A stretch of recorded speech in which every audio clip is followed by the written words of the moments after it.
लातूरच्या उदगीर तालुक्यातील 100 कोटी गौण खनिज उत्खनन घोटाळ्याची चौकशी करावी या मागणीसाठी बहुजन विकास अभियानाचे प्रमुख संजय पवार यांच्या नेतृत्वात टिकास फावडे घेऊन आंदोलन करण्यात आले। या घोटाळ्यात तहसीलदार आणि मंडल अधिकाऱ्यांनी संगनमताने सोमनाथपूर येथे सर्वे नंबर 59 येथे करोडो रुपयांच्या गौण खनिजाचे उत्खनन करून ते विकले आहे। या प्रकरणी गेल्या 1.5 महिन्यांपासून बहुजन विकास अभियानाचे संजय उजळकर यांनी उपजिल्हाधिकारी कार्यालयासमोर उपोषण केले।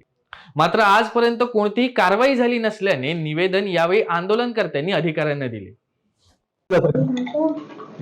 आम्ही शासनाचं काम करा साहेब, आम्हाला त्याचं काही उद्देश चांगला निवेदन ज्यावेळी दिलं ना साहेब की बाबा याच्यामध्ये पूर्ण चौकशी करा, दोन सर्वे बाळा थांबतो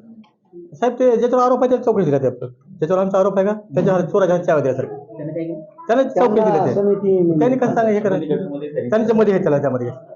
मी माझी दुसरी कमिटी मोरे साहेब आहेत आमचे, पूर्ण सगळी चौकशी वगैरे केली आणि तुम्ही त्यांची नावं घेतले का समजा, त्यांना पण आम्ही त्यांची नावं आम्हाला सोबत घेऊन चला म्हणा, आम्हाला सोबत नाही पाठवा,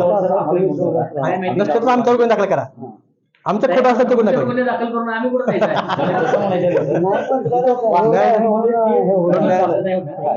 मेन म्हणजे माझे नायब तहसीलदार मोरे साहेब आहे, त्यांच्याकडे ऑलरेडी मी पहिलं निवेदन आपलं जे आलं की बाबा तुम्ही तहसीलदारांकडनं करता, तुम्ही चौकशी करा म्हणून त्यांच्याकडून मी ते पूर्ण अहवाल दिलेला आहे।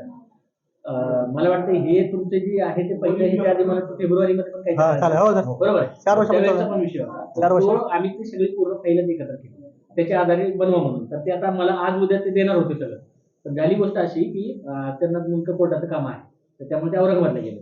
1-2 दिवसामध्ये त्यांचा अहवाल सगळा फायनल होईल।